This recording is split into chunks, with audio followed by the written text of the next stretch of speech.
Jail से ले आने वाला प्रभु यीशु मसीह की अधिपवित्र नाम में सब पवित्र लोगों को मसीह वंदना देता हूँ। प्रभु की बढ़िया अनुग्रह है कि प्रभु ने और भी एक दिन दिया। एक दिन दिया बोलने का अर्थ हम प्रभु के आगमन का निकट आ गया। एक ही हम अपनी जीवन की मृत्यु की निकट आया, नहीं तो हम प्रभु का आगमन का निकट आया। जो भी है पवित्र लोगों के लिए ये आनंद की बात है, बड़ी खुशी की बात है। अगर हम मर भी गया तुरंत हम प्रभु के साथ मिलेगा, या प्रभु आ गया तो भी हम प्रभु के साथ मिलेगा। दोनों बात हमारे लिए बहुत आनंददायक बात है। प्रियो, आज कितने लोगों को ये सच्चाई के बारे में ज्ञान नहीं, समझता नहीं, इसलिए कितने लोग कितना दुखी है। इवन विश्वासियों में भी बहुत लोग ये सच्चा ज्ञान ना रहने के कारण बहुत दुखी और निराश होकर के रहता है। मैं आग्रह करता हूँ आपको ऐसा दुखी निराश ना होकर रहना, ये मेरा बहुत बड़ा चाहत है। तो इसलिए इस जीवन में जिस बात का बारे में हमें ज्ञान चाहिए वो ज्ञान प्राप्त करके उसका योग्य जीवन बिताना हमारा बहुत बड़ा कर्तव्य है। इसलिए आप नहीं जानता क्या ऐसा सवाल है ना, 6 सवाल का बारे में मैं आपको बताने के लिए चाहा। उसमें 2 बात हमने देखा, आपको याद होगा। ये सब कुरिन्द पत्रियों से हम लोग देख रहे हैं, पहला कुरिन्द का पत्र से। तो हम लोग ये बात को जानना, हमने 2 बात जो देखा, वो पहला बात ये था कि पवित्र आत्मा तुम में वास करता है। देखिए, या तुम प्रभु का मंदिर है ना। हम लोगों ने पहला कुरिन्थी 3:16 से हमने ध्यान किया था। जब प्रभु के आत्मा हमारे में रहता है बोलने का अर्थ प्रभु हमारे साथ रहता है, क्योंकि प्रभु आत्मा है। जो प्रभु हमारे साथ रहता है तो जीवन कैसे होगा, कितना आदर्शमय जीवन होगा, कितना डिसिप्लिन्ड जीवन होगा, है ना, कितना एक अच्छा गवाही के जीवन होगा। पर तो उद्धार पाए वो बहुत लोगों में प्रभु मुझ में है, प्रभु मेरे साथ है, प्रभु मेरा सारे बात जानता है, देखता है, वो एक अच्छा समझ बहुत लोगों में नहीं। कितना दुखदायी बात है ना। इसका मतलब हम प्रभु का आदर नहीं करता, प्रभु का भय नहीं मानता। प्रभु मेरे साथ है तो जरूर प्रभु को प्यार करने वाला लोग प्रभु का आदर करेगा, है ना, प्रभु का भय मानेगा, तो वो जीवन एकदम एक आदर्शमय जीवन है। दूसरा हमने देखा था कि थोड़ा कमीर सारे गूंदे हुए आटों को कमीर कर देता। बोलने का मतलब हमारे जीवन का जो भी कमीर, आपको मालूम है, पाप या अशुद्धि है, ये बातों को दिया था। कोई भी ऐसा प्रकार का पाप का स्वभाव हमारे में नहीं होना चाहिए। हम प्रभु में आने के बाद में पुराना जो आदत है वो बातों से हमें बेचकर रहना, उसका बारे में मैंने बहुत अच्छा रीति में आपको समझाया, ऐसा मैं आशा करता हूँ। आज मैं आपको 2 पॉइंट बोलने के लिए मेरा इच्छा है, समय के अनुसार मैं आपको वो करने के लिए प्रयास करेगा।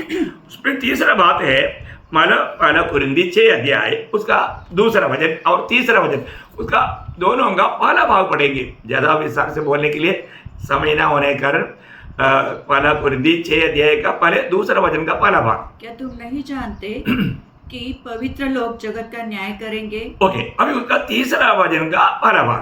क्या तुम नहीं जानते कि हम स्वर्ग दूतों का न्याय करेंगे? बाप रे, आप देखिए, आप भविष्य में न्याय करने वाला है या राज करने वाला व्यक्ति है।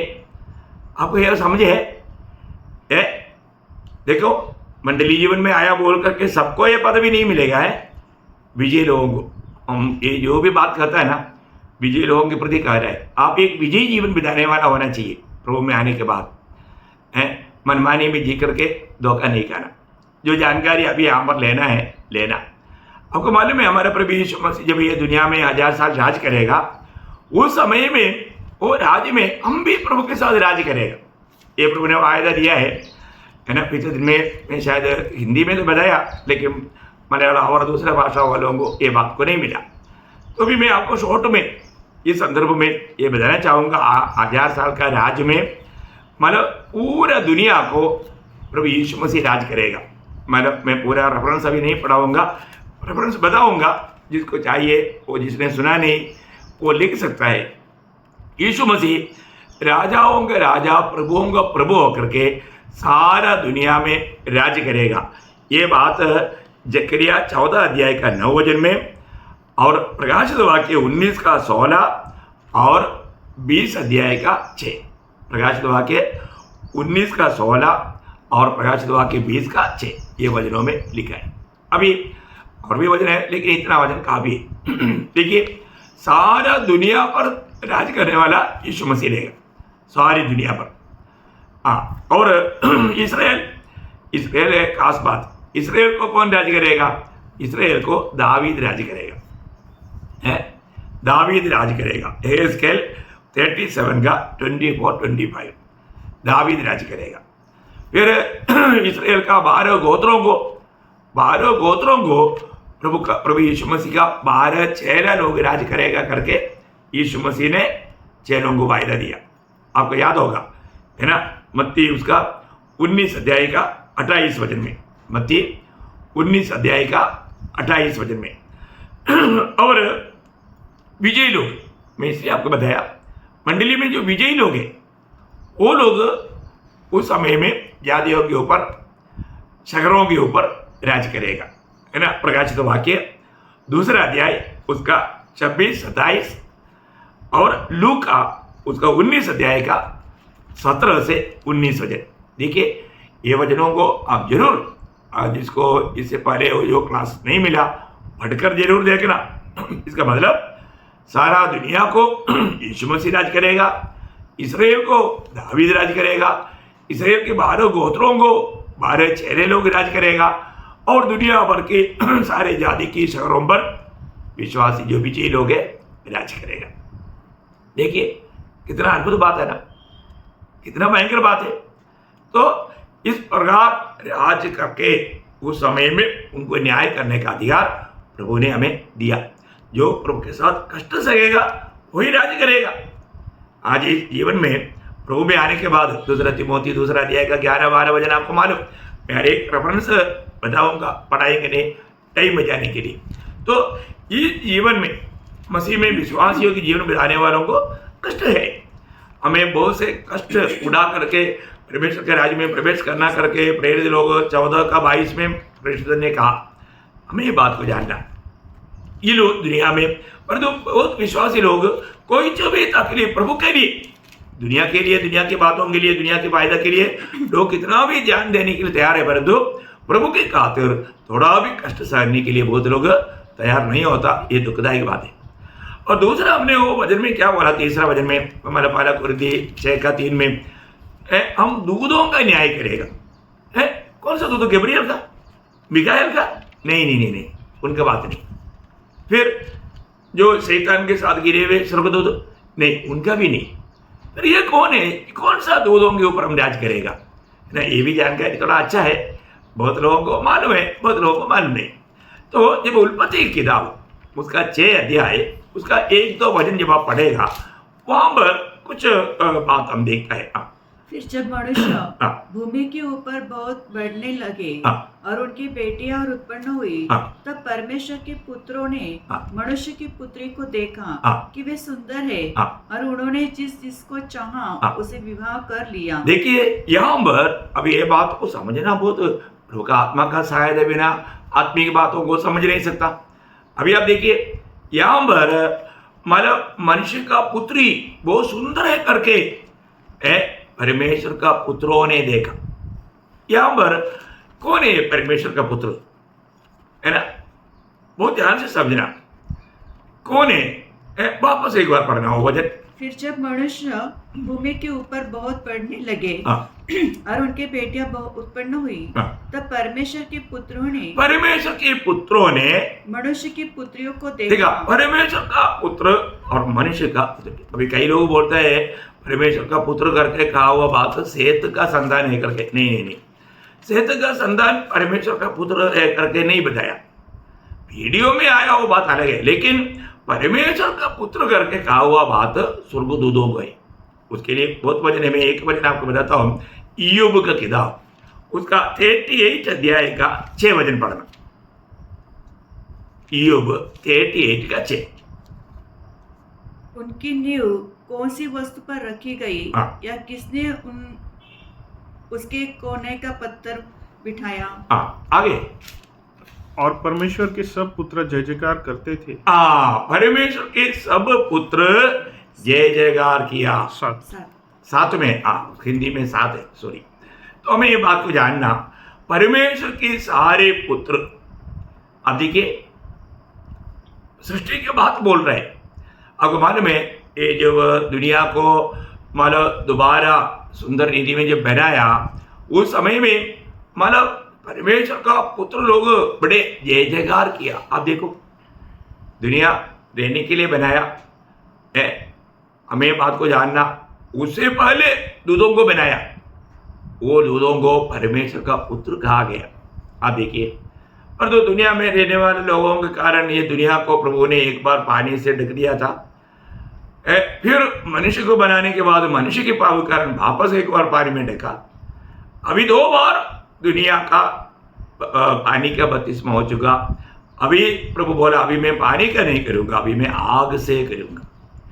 ये दुनिया को मैं पूर्ण रूप में आग से शुद्ध करेगा। आप देखो अभी होने जा रहा है, ये पत्रोस ने दूसरा पत्रोस में टिका हुआ बात है, मैं उधर अभी नहीं जा रहा हूँ, विषय से बाहर हो जाएगा। तो यहाँ पर विषय क्या है कि हमको ये बात जानना है कि ये कौन दूध है जिस पर हम न्याय करेगा।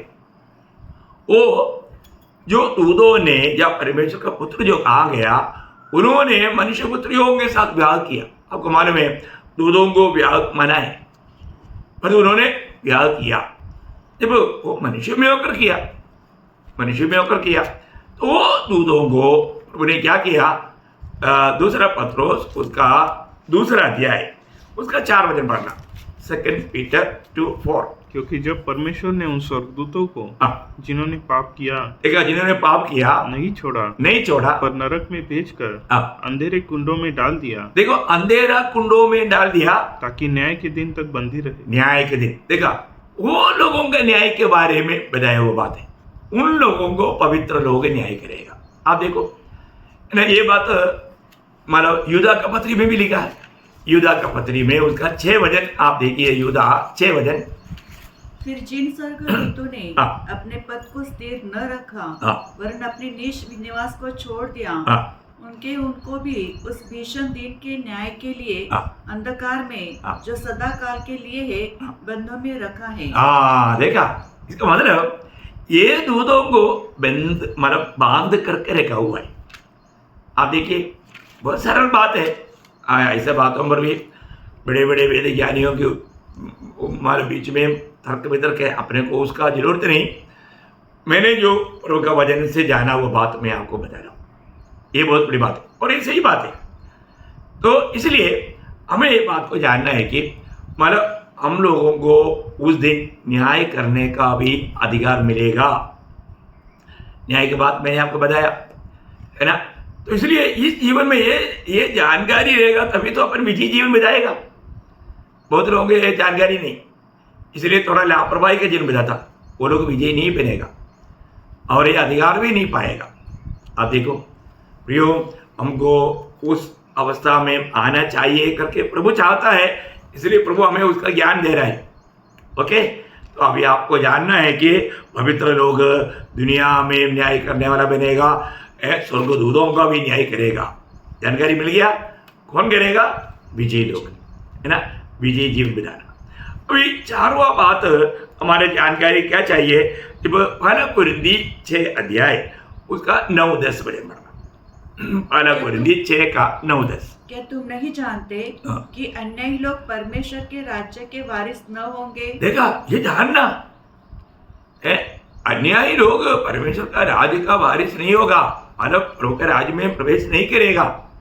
और उनका स्वभाव का बारे में आगे लिखा, बहुत ध्यान से सुनना। धोखा न खाओ, न वेश्यागामी, न पूजक, न परश्रीगामी, न लुच्चे, न पुरुषगामी, न चोर, न लोभी, न पियक्कड़, न गाली देने वाले, न अंधेर करने वाले परमेश्वर के राज्य के वारिस होंगे। देखिए, इस प्रकार का पाप का स्वभाव में जीवन बिताने वाला व्यक्ति प्रभु के राज्य में प्रवेश नहीं करेगा।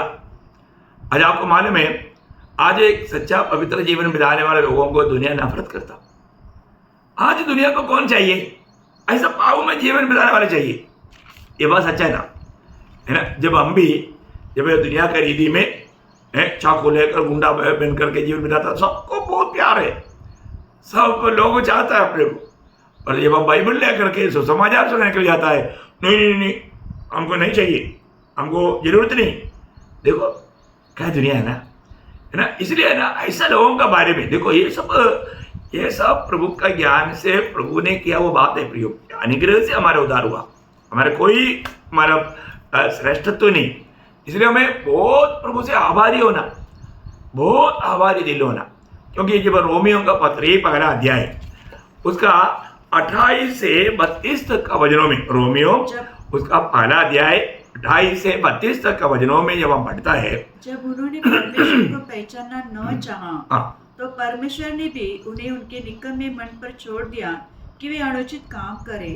इसलिए वे सब प्रकार के अधर्म और दुष्टता और लोभ और भेदभाव से भर गए और डाह और हत्या और झगड़े और छल और ईर्ष्या से भरपूर हो गए और लुच्चेखोर बदनाम करने वाले, परमेश्वर से घृणा करने वाले, दूसरों का अनादर करने वाले, अभिमानी, डिंगमार, बुरी बुरी बातों के बनाने वाले, माता पिता की आज्ञा न मानने वाले, निर्बुद्धि, विश्वासघाती, माया रहित और निर्दय हो गए। वे तो परमेश्वर की यह विधि जानते हैं कि ऐसे ऐसे काम करने वाले मृत्यु की दंड के योग्य है, तो भी न केवल आप ही ऐसे काम करते हैं वरन करने वालों से प्रसन्न भी होते हैं। देखा, इस प्रकार का पाव में जीने वाला लोगों से दुनिया खुश होता है क्योंकि वो मृत्यु दंड का योग्य है। आप देखिए, वे लोग मृत्यु दंड का योग्य है। हम ये बात को जानना प्रिय, हमारी छोटा सा जीवन में अगर हम ये सच्चाई नहीं जानेगा तो भयंकर धोखा हो जाएगा। तो एक व्यक्ति जब ये दुनिया में, अभी हम लोग पहला कोरिन्थी में हम लोग जो 9 अध्याय का 6 अध्याय का 9-10 वचन पढ़ा ना, उसका 11 वचन में क्या लिखा है? तुम में से भी बहुत लोग ऐसे स्वभाव के थे। 11 वचन, तुम में से कितने ऐसे ही थे, परंतु तुम प्रभु यीशु मसीह के नाम से और हमारे परमेश्वर की आत्मा से धोए गए और पवित्र हुए और धर्मी ठहरे। देखा प्रियो, हम भी ऐसे थे। हम लोग जब नया जन्म पाने से पहले, उद्धार पाने से पहले हमारा स्वभाव क्या था? शारीरिक स्वभाव था, है ना। जब हम लोग गलातियों के पत्री में भी वो बात पढ़ता है, गलातियों 5 अध्याय उसका 19 से 21 तक का वचनों में, शरीर के काम तो प्रकट है, अर्थात व्यभिचार, गंदे काम, लुचपन, मूर्ति पूजा, टोना, बैर, झगड़ा, ईर्ष्या, क्रोध, विरोध, फूट, विधर्म, डाह, मतवालापन, लीला क्रीड़ा और इनके जैसे और काम है। इसके विषय में मैं तुमसे पहले से कह देता हूँ, जैसा पहले कह भी चुका हूँ, कि ऐसे ऐसे काम करने वाले, देखो ऐसे ऐसे काम करने वाला परमेश्वर के राज्य में प्रवेश नहीं करेगा। देखिए प्रियो, हम एक ऐसे थे, लेकिन प्रभु ने क्या किया? प्रभु ने हमारे जीवन को बदल दिया। जो भी 2 कोरिन्थी 5:17 आप कुछ वरीद है, जो कोई मसीह यीशु में है वह नया सृष्टि है। देखो, हम प्रभु यीशु मसीह के नाम पर विश्वास करने के द्वारा, प्रभु यीशु मसीह की कालवरी सूली की मृत्यु मेरे पापों के प्रति थे, प्रभु मेरे बदले में मेरे लिए मरा, ये सच्चाई जब हमने विश्वास से कबूल किया, प्रभु यीशु मसीह को अपना दिल दिया, तो क्या हुआ? हमारे जीवन बदल गया। प्रभु ने हमें क्या किया? प्रभु ने हमें एक नया दिल दिया। आपको याद है ना, एहेजकेल उसका 36 अध्याय का 26-27 वचन, प्रभु ने हमें क्या क्या दिया? हमें प्रभु ने, मैं तुमको नया मन दूंगा, नया मन दिया। देखिए, वो नया मन बोलेगा तो पहला कोरिन्थी 2:16 में लिखा है मसीह का मन। देखा, हमें मसीह का मन मिला, और तुम्हारे भीतर नई आत्मा उत्पन्न करूंगा। देखा, नया आत्मा मिला। हमारा अवस्था क्या था? पाप और अतिक्रमण के कारण मरे हुए थे, एफेसियों 2:1। देखिए, हम मरे हुए, हमको क्या कर दिया? प्रभु ने जिलाया, उसको नया बनाया, और तुम्हारी देह में से पत्थर का हृदय निकाल कर, देखा, हमारे हृदय को बदल दिया या हृदय शुद्ध कर दिया। देखिए प्रियो, बहुत बड़ी अद्भुत बात है। ये जो हृदय, अगर आपको मालूम है, हृदय में हर एक लोगों का जीवन में बहुत से कपटता है ना, वो कपटदार एक काम करता, परंतु प्रभु ने क्या किया? हमारे हृदय को बदल दिया, और मैं अपना आत्मा तुम्हारे भीतर देकर, देखा, प्रभु ने अपने आत्मा हमको दिया, पवित्र आत्मा हमको दिया। ये बात हमने थोड़ी देर पहले भी हमने ध्यान किया था, हम में प्रभु की आत्मा रहता है, मसीह की आत्मा जिसमें नहीं वो मसीह का जन नहीं। देखा, ये सारे काम प्रभु ने किया। आप देखिए, एक व्यक्ति एक सचमुच में मतलब परमेश्वर का योग्य जीवन बिताने का सारे प्रबंध प्रभु ने हमारे जीवन में किया है ना। मैं कई बार कहने वाला एक छोटा सा कहानी, मैं जल्दी बताऊंगा, कहानी बोलने के लिए एक्चुअली टाइम नहीं, लेकिन इस संदर्भ में जरूरी बात है। यदि आप प्रभु में हैं तो फिर आप पाप का राह पर नहीं चल सकते, क्योंकि प्रभु ने हमको जीवन को बदल दिया है। हमको मतलब नया मन दिया, नया हृदय दिया, नया आत्मा दिया और पवित्र आत्मा दिया। आप देखिए, ये हम प्रभु का योग्य जीवन बिताने के लिए प्रभु ने ये सब काम किया। ऐसा है, ये जीवन अगर अभी भी हम पाप में जी रहा है, इसको मानो वो व्यक्ति का उद्धार नहीं हुआ, उसका नया जन्म नहीं हुआ, ये बात है ना। एक बार है ना, एक धनी व्यक्ति है, वो आपको मालूम है, जो भी जीवी, छोटा जीवी जो है, बच्चा बचपन में सबको पसंद आता है ना। एक बार एक व्यक्ति को एक सुअर डुक्कर, आपको डुक्कर का बच्चा है ना, वो सफेद वाला है, उसको अच्छा लगा, तो क्या कर दिया, उसने एक डुक्कर का बच्चे को पालन करने लगा। और वो जब भी जाता है, आपको मालूम है, बड़े बड़े लोग जब यात्रा करने वाला गाड़ी के पीछे वो ग्लास के पास कुत्ता बैठे रहता है ना, ऐसा ये डुक्कर बैठे रहता है, उसको देखने लायक वो मतलब दुनिया दिखाने के लिए उसको भी प्यार किया, इसलिए ऐसा किया। तो क्या हुआ, बारिश का टाइम था, रोड में पूरा कीचड़ था, एक जगह पर ज़्यादा कीचड़ था, वहाँ पर गया तो गाड़ी बहुत स्लो हो गया। तो ये डुक्कर ने क्या किया, जंप किया, जंप करके वो कीचड़ में जा करके वो तैरने लगा। बाप रे, अब ये व्यक्ति को इतना दुख आया है, उसका प्यारा डुक्कर अब ये कीचड़ में पड़ा है। कैसे भी वो प्यार के कारण उसने वहां से कान पकड़ कर निकाला, और जो पीने के लिए पानी रखा था वो पानी से धोकर उन्होंने वापस उसको बैठा करके, उसका एक मित्र था, वो मृग जानवरों का डॉक्टर था, तो उन्होंने उनके पास गया, बोला यार दोस्त, देखो मेरे को ये डुक्कर से बहुत प्यार हो गया, तो क्या करना, ये डुक्कर कभी भी कीचड़ में, गंदगी में नहीं जाना चाहिए। अब दोस्त ने बोले यार कमाल कर दिया, उसका सृष्टि ऐसा है, वो उसको कीचड़ में रहना ही पसंद है, तो उसको कैसे बदल सकता। नहीं यार, आप कुछ भी उसको मेडिसिन दे दो या कुछ भी करो, मैं कितना भी खर्चा करने के लिए तैयार है, परंतु ये अभी कीचड़ में नहीं जाना। तो वो डॉक्टर ने थोड़ी देर सोचने के बाद बोला ठीक है, एक हफ्ता मेरे पास छोड़ दो, मैं कोशिश करता हूँ। तो उन्होंने ये बात बताया। एक हफ्ते के बाद जब ये एक व्यक्ति गया, बोला अब ये एक कब फिट हो गया, बोला है फिट हो गया। तो परीक्षण के लिए वो जो रास्ते में डुक्कर जंप किया था ना, वही रास्ते पर गया, वहाँ पर उधर ही तभी भी कीचड़ पड़ा था, लेकिन वो डुक्कर देखा, डुक्कर जंप नहीं किया, इसको बड़ा जंपा लगा, उसने डोर खोल के वो कीचड़ में गिराने की कोशिश कर रहा, लेकिन वो पीछे जा रहा है। अरे उसको बहुत खुशी हो गया, वो अपना दोस्त के पास वापस आया, पूछा यार मित्र मुझे बताओ तूने उसको क्या किया। तो उन्होंने क्या बोला, देखो मैंने उसको सिर्फ एक ही काम किया, उसको मैंने मतलब उसका दिल हटा करके मैंने वो एक बकरी का दिल दे दिया उसको, अभी बकरी कीचड़ में नहीं जाता। अब देखिए है प्रियो, यही तो प्रभु ने किया ना, हमें प्रभु ने अपना मन दिया। अब देखो हमारे में मसीह का मन है, पहला कुरिन्थी 2 अध्याय का 16 वचन, बहुत अद्भुत वाक्य प्रियो है। हमारा हृदय को भी प्रभु ने बदल दिया, धोकर शुद्ध किया, और उस हृदय में प्रभु ने अपना आत्मा भी लिख दिया। आप देखिए प्रियो, वो व्यक्ति कैसे नहीं बदलेगा, वो ये दुनिया के लालचों में नहीं जाएगा है। हमें अपने जीवन में परखना है प्रियो।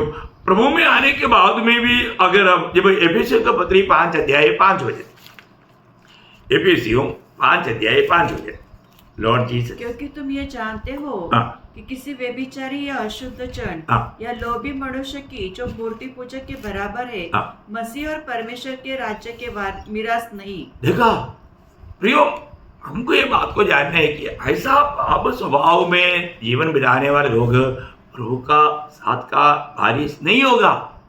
देखिए, हमको ये बात को जानना है कि अन्याय करने वाला है, पाप में जीवन बिताने वाला है, प्रभु यीशु मसीह को ना अपना करके, आज का सबसे बड़ा पाप है हम सुसमाचार सुनने के बाद में प्रभु को दिल नहीं देना। कितना भयंकर बात है प्रिय।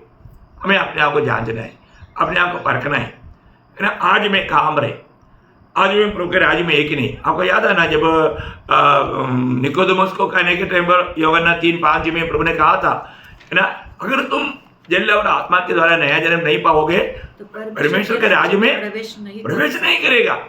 है, तो आपका प्रवेश हुआ है कि नहीं?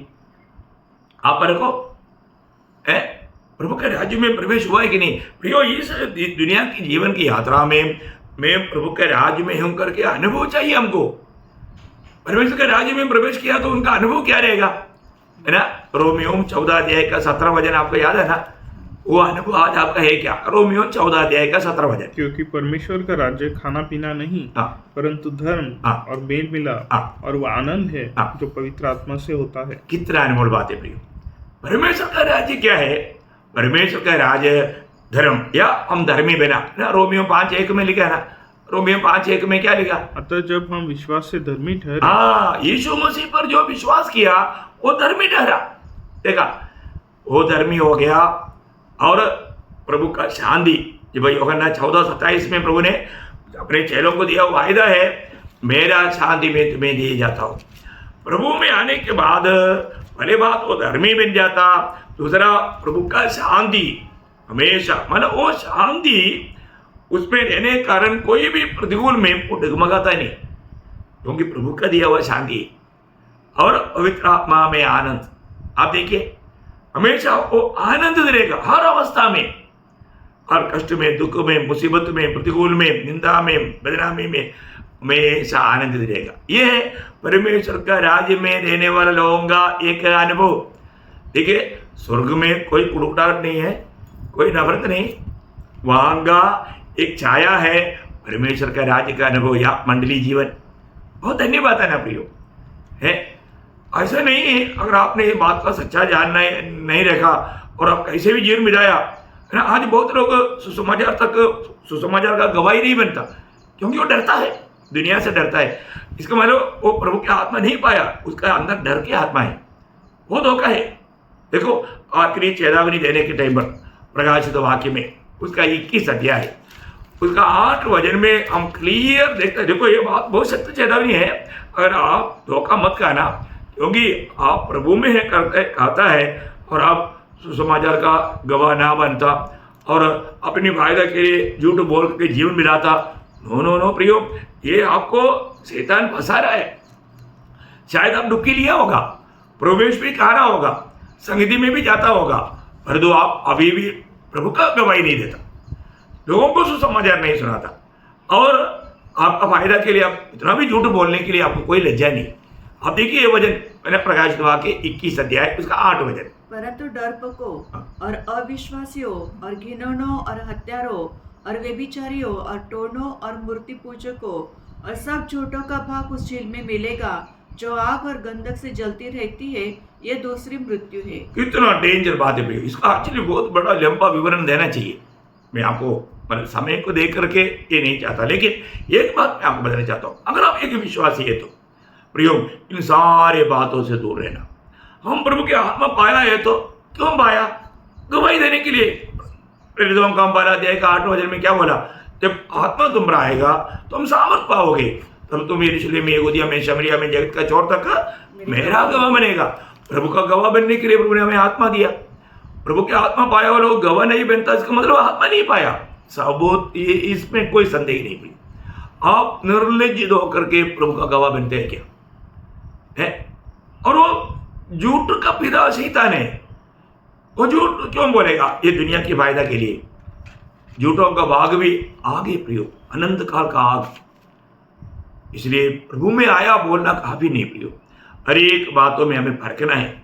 इसके लिए प्रभु का वचन कहता है अन्यायी लोग, है ना, जो प्रभु की सच्चाई के खिलाफ चलने वाले लोग, है ना, प्रभु की इच्छा जानने के बाद में भी उसके बाहर जाने वाले लोग, वो अन्यायी लोग हैं। उन्होंने परमेश्वर के राज्य का वारिस नहीं होगा, ये जानना चाहिए।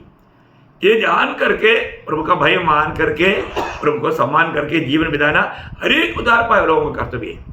तो प्रभु आपको बहुत सहायता करे। हमारा मुझे लगता है थोड़ा लंबा हो गया है, मेरे को और भी बहुत बात बोलने का था, इसमें से समय को देख करके मैं यहाँ पर रुकना चाहता हूँ। आप एक नया सृष्टि बनाए तो आपने प्रभु के आत्मा पाया, नया दिल पाया, नया मन पाया, और आपका जो प्रभु के साथ का संबंध में नहीं बिता सकता था, ऐसा आपका मनुष्य की आत्मा, मरा हुआ आत्मा को भी प्रभु ने जिलाया। आप सोचो प्रियो, आज आप सच में प्रभु का संपर्क में है क्या? प्रभु के साथ का संगति में है क्या? उस परमेश्वर के राज्य का अनुभव में है क्या? है धोखा ना खाना, अन्यायी लोग प्रभु के राज्य के बारे से नहीं होगा।